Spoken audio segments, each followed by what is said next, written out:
Hello again, everyone. This is Professor Casey. Welcome back.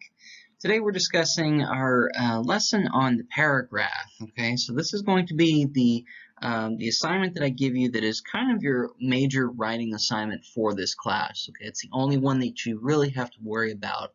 And as far as writing assignments go, I use a paragraph for this class mainly because it's a stepping stone to get you to the next few levels. Okay, as long as you can master everything that goes into an academic paragraph for this class, everything else that comes afterwards should fit fairly easily. Okay, you just repeat the process a couple of more times. Okay, so I'm going to go through a few different steps here in this little presentation. It's not very long. Give you a little bit of an idea of what all goes into an academic paragraph and how it will all look when it's put together. So the first thing that we'll talk about here are style guides, okay? And this is something that depends on whatever class you're going to be taking next, whatever electives you decide to take, whatever course you end up going with for your degree, okay? And these really tend to vary not only with the class itself, but also with some instructors. Okay? Different instructors will assign you different style guides depending on what they're familiar with, depending on what typically fits with the curriculum of their courses and so forth. So you might see some of these and you might not. Okay? Only one or two will you really ever see very often. And it doesn't hurt to ask either, because sometimes you'll have instructors who are not very clear with their instructions, and sometimes you'll have instructors who themselves are not altogether familiar with the style guides. Okay, before I was a teacher, I was a tutor for a long period of time, and some of the instructors that I worked with, kind of in a triangle with their students, some of the instructors weren't altogether familiar with what they were looking for. Okay, so sometimes it doesn't hurt to ask, and a lot of times instructors will tell you up front what they want, and sometimes they'll even be nice enough to give you an example. Okay. Most of the time, with just about every style guide you come across, these three items are things that are common with each one. Okay, so you'll have a Times New Roman font, usually, 12-point and sized, and usually your paper or your writing assignment will be double-spaced. Okay, that's pretty typical for just about any assignment. Another thing that I can recommend for you going forward, not something that you'll necessarily need for this class, but for other ones in the future, is called the OWL at Purdue.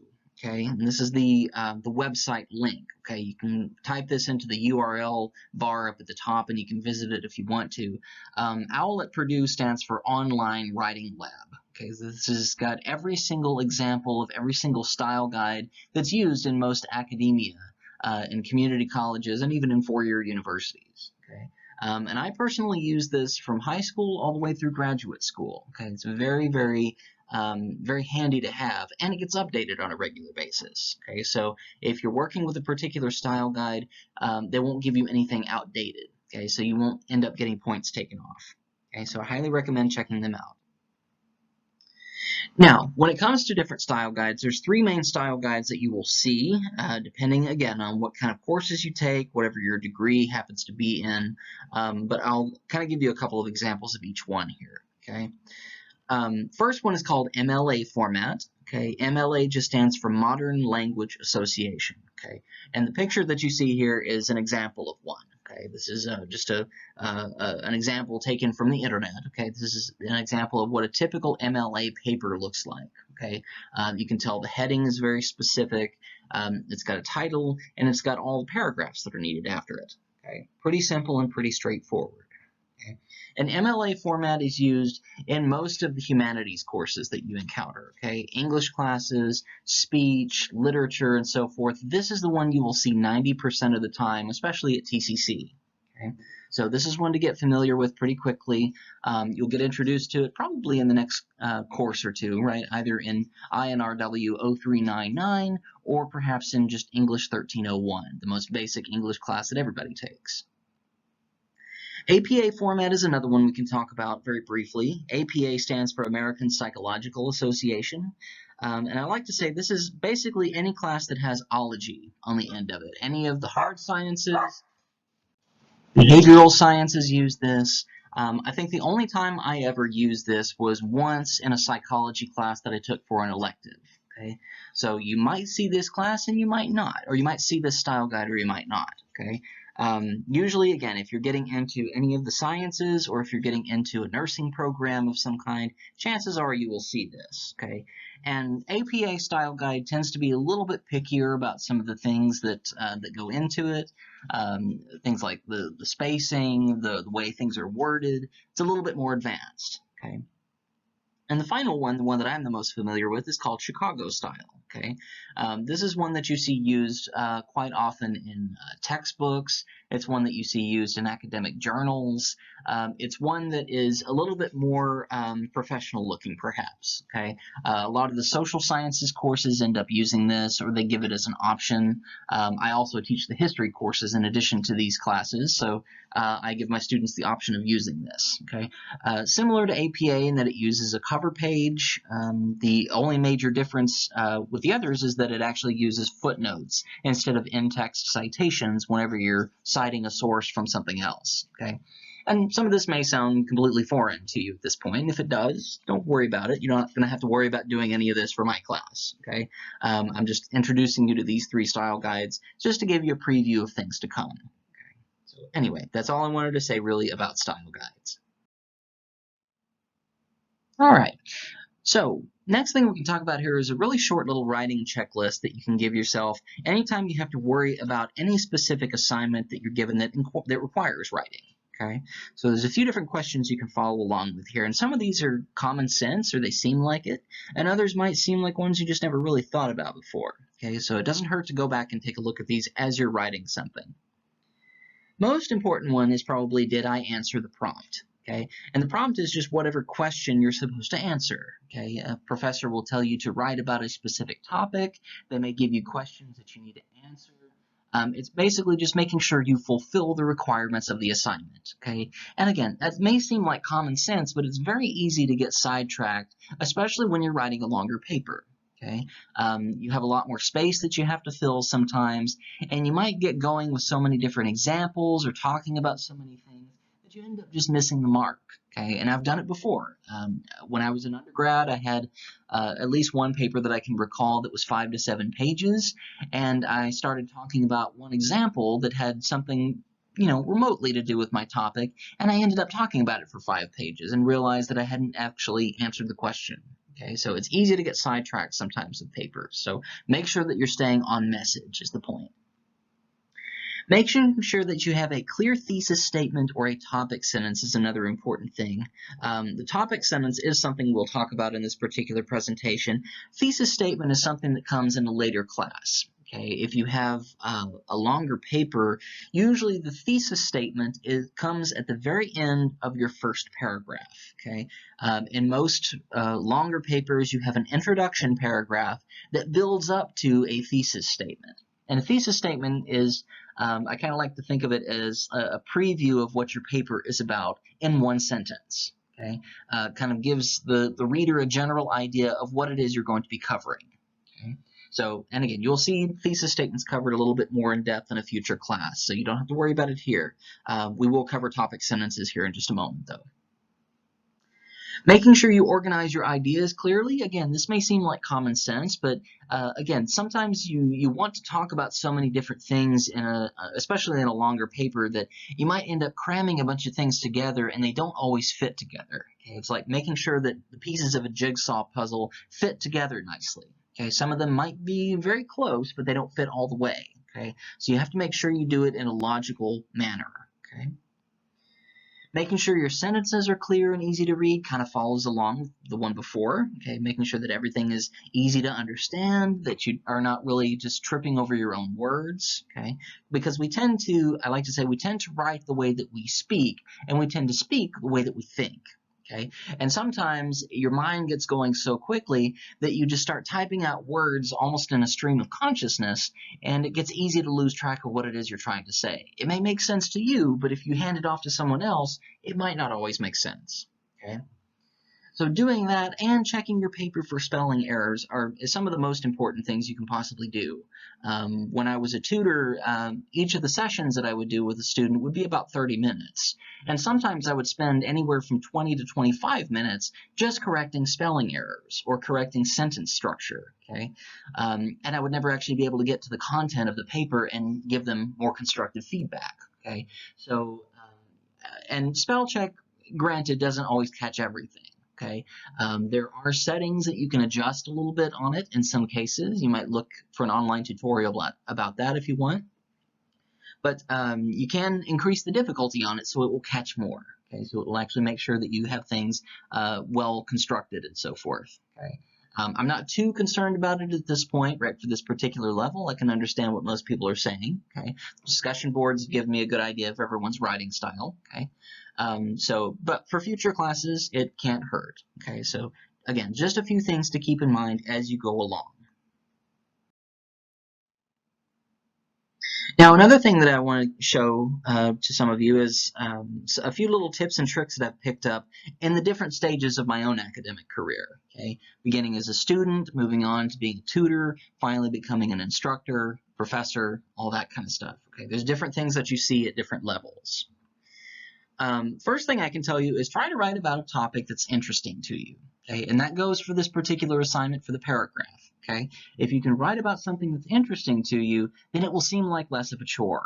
Okay, it seems like less of an assignment and more just maybe like almost like a journal entry. Okay, something that you can write about fairly easily that you don't have to stress about too much. Okay, I'm not looking for you to write about something you don't know anything about. Okay, pick something that you know about, a hobby, an interest, a movie, a video game, a band, a car, your significant other, whatever you want to write about. Okay, I don't really put any limits on this. Okay, I'm going to be the only one who reads it. So write about something that's interesting to you, number one. If nothing else, because if I assign you a topic of some kind, sometimes it becomes a boring assignment, okay, and it becomes boring for me to read. Okay, so again, a boring topic can make for a boring paper if you're not careful. Okay, so write about something interesting to you, something you know something about. Giving yourself the time to write is possibly the most difficult thing of all this, because I know this is not your only responsibility in life. Okay, many of you have jobs, you have families, you have other responsibilities outside of my class. Okay, some instructors don't take that into account, but I try to. All right, so if you can find time to write just a little bit on a regular basis, okay, this is something that where you can build up practice. And again, it's not always easy to find a space and a time to write, especially given the worldwide difficulties we have right now. Okay, the coronavirus has made it very difficult for anyone to have any alone time of any sort. Okay, so this can be potentially more difficult, but again, that's why I only assign a paragraph here. Okay, something very short where you don't have to worry about writing too much. Okay. And another thing that's really important with this, something that I picked up on as a student in particular, is if you have a longer assignment in the future, try to budget your time just the way you would budget a paycheck.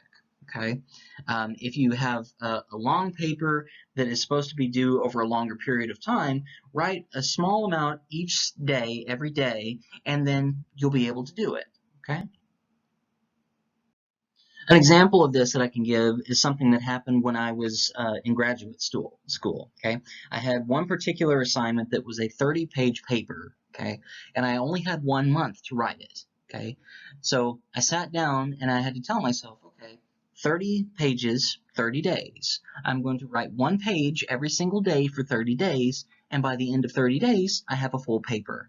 Okay, again, that sounds like it's a nice easy parallel there. It's not always easy. Things happen, right? Life intervenes from time to time, so it's not always something that you can fit very nicely and very easily like that. Okay, it's kind of a snug fit is the best way I can put it. But on the same token, if you have an assignment that's only, say, 1 page or a couple of pages, okay, you might have a couple of weeks to do it, okay? Just write a few sentences every day, okay? And eventually it adds up over time, okay? Same thing goes for a reading assignment, okay? If you know you only have a couple of days to read a chapter or two, right, just say, okay, I'm going to read 2 or 3 pages a day, okay? And that way you don't get overwhelmed. Okay. A lot of people wait until the very last minute to do these kinds of things, and they end up getting so overwhelmed and so stressed out that they don't retain the information, or they can't put out a really good end result from everything. Okay. There are people who can do it. I did know one lady as an undergrad who wrote a 20-page paper in a single night, stayed up all night, turned it in the next day, and made an A. Okay. I don't recommend doing it. I'm not the kind of person who is able to do such a thing. Only a very few number of people are able to. So, in other words, just don't stress yourself out. Okay. And again, this assignment that I'm giving you is a very short one. Okay. It's only maybe a third of a page, perhaps. Okay. So not incredibly long. Another thing that can be useful if you choose to do this is use brainstorming strategies, okay? And we'll talk a little bit more about this in another lesson, I think here in the next few days, so don't worry too much about seeing this at the moment, but if brainstorming helps you, that's great, okay? If you want to try using outlining of some kind, if you like trying bubbling or clustering, that's another thing you can do, right? You make little bubbles that connect to one another. And again, you can look on the internet for these examples if you prefer to, if you want something like this to help organize your thoughts. For me personally, especially for an assignment like this, I don't think you need a whole lot of organization that you have to worry too much about. But again, once you get to longer papers, it can be helpful. Okay, so just use whatever works best for you. There's not really a wrong way of doing this. And another really important thing to realize is when to walk away. You don't need to sit down and try to do this whole assignment in one sitting, okay? I don't expect you to, okay? Again, there's very few people who can hammer out a finished product in one sitting, okay? And, you know, some people may be able to sit down and write this in a few minutes. Some people may take a few days to do it. That's perfectly fine. That's why I give you plenty of time to do it, okay? You have all the way until the very end of the semester to be able to do this, okay? You have a couple of weeks, all right? So that's why we call it a writing process, okay? It's a process. It's not really something you can do just all at once, all right? Another thing, too, that you can think about, just one last thing here, you'll notice over time that, and you may already know this, your brain works at different capacities and at different performance levels throughout the day, okay? And everybody has a different schedule with their brain, okay? Usually, you'll hit a certain peak at some point in the day when your brain is at its working at its best. Okay, you've been awake for a while. You may have had a few cups of coffee. Your mind is alert, and you're able to think very clearly. Okay, for me, my brain patterns are probably at their optimum just before lunchtime. Okay, maybe between the hours of 9 and 11. I'm usually doing pretty well by then. But if you ask me to do the exact same thing around 4 or 5 o'clock, my brain is usually crashing. Okay, I'm usually up early every day. My mind starts to dip a little bit toward the end of the day. I'm tired. I've been doing a lot. And some people will hit their peak at 8 o'clock at night. Some will hit it at 3 o'clock in the morning. Okay, it all depends on what your work schedule is, what your life is like, the way your brain works, the way your personality is, okay? How much caffeine you consume, okay? It's all these are factors, okay? So you can try writing at different times of the day if you have the freedom to do so, okay? Experiment with it a little bit, okay? You'll realize that you can come up with more ideas at one particular time of day than you can another. And if you have time to do it at that time of day, it usually works a little bit better for you, okay? So again, just something that you can play around with a little bit. It might help you in the long run. Now, as for the final paragraph itself, what it's supposed to look like. This is a general length and idea of what I'm looking for. Okay, you don't have to color code it or anything like that. You don't have to put a box around it or anything like that. But the size of it, the number of words and sentences. Okay, this is about all I'm looking for. Okay, it's not incredibly long. Okay, and there are 3 things that you need to include for this particular assignment. I've color coded it just for the sake of this particular presentation. Again, you can be just simple black and white text. Okay. First thing is the topic sentence, and we mentioned this already, okay? Topic sentence is just a simple, straightforward idea of what your paragraph is going to be about, okay? It's only one sentence, okay? And the example that we've got here, this is just an informal paragraph, okay? It's an instructional paragraph. It's a paragraph teaching me something, okay? And the topic sentence here is roasting a chicken is very simple. Okay, and again, it's a simple sentence. It gives me an idea of what I'm about to learn. Okay, I'm about to learn how to roast a chicken. All right. So, topic sentence, number 1 thing. Tell me what the paragraph is about to be. Okay, tell me what you're about to talk about. Second thing, the words that you see in purple on here. Okay, it's the next 3 or 4 sentences here. This is called the body of the paragraph, okay? And this is where you get into as much detail as you need to get into about your topic, okay? For the purpose of this particular example, these are the step-by-step processes of how to roast a chicken, okay? It's everything that I need to know about this. And this can be any length, okay, really. I've had some students who get to maybe half a page. I've had some students who insist on going for more than a page, okay? I'm not going to put a limit on it, really, but I don't expect you to have to write more than maybe a third of a page. Again, the length that we've got here for this particular paragraph, maybe 200 words, okay? It doesn't have to be very long, 150 to 200 words. So give me as much detail as you need to give me about whatever topic that you're talking about. Okay? And again, pick something that you know about. Okay? Pick a hobby, pick your job, pick your family, whatever you want to talk about. Okay? Anything you like. And the last thing here is the concluding sentence. Okay? In this case, the last two blue sentences there are two sentences that act as concluding. Okay? All this does is wraps up your ideas. Okay? In this one, the last sentence just says roasted chicken is an easy recipe to try at your next meal. Okay, this just tells me why this is an important paragraph. Okay, it's easy to do, and it's something you can try at your next meal. Okay, so you don't have to give me a really special ending or really powerful message or anything like that, right? If you just want to say, I like paper airplanes and this is how to do it, that's cool. Okay, as long as you can wrap up your ideas. Okay, I like to think of it this way. If you're a visual person like me, this is what I do. I think of the topic sentence and the concluding sentence like two bookends, okay? And you have books in the middle, right? Or the topic sentence and the concluding sentence are like two slices of bread, okay? And you have the rest of the sandwich in between, okay? So topic sentence and concluding sentence should just simply introduce and finish your paragraph, okay? So for this assignment, okay, I'm going to give you the assignment now. You have, again, about 150 to 200 words, right? Roughly the length that you see here. Talk about whatever you like to talk about, okay? Make sure that you include a topic sentence, the body, and the concluding sentence. Again, you don't have to label them. You don't have to color code them or anything like that. And when it comes to submitting this, okay, you can type it into the body of an email if that works best for you, or you can type it into a Microsoft Word document and attach it to an email and just send it to me, okay? The assignment due date for this is, let's see here, I have to have grades turned in by June 26th, okay? So if you can send it to me by the end of the day on the 25th, okay, June 25th, okay, send it to me by midnight, okay, I can have it all put together, and I will get it graded for you, I'll get it put on Blackboard, and I can get it submitted to the department, okay? So try to get as much of that done in the meantime as you can. Again, you have just over 2 weeks. Do that. If you have questions of any kind about the assignment, feel free to let me know, right? Email me, send me a notice, whatever you need, and I will do my best to get back to you as soon as possible, okay? So that's your major writing assignment for the semester, is just to give me a paragraph over some kind of topic, okay? All right, so go ahead and get to work on that. No quiz over this particular assignment either, okay? So just make sure that you can work a little bit on your paragraph, okay? Again, if you have questions, let me know, all right? And I will see you all next time. Thanks.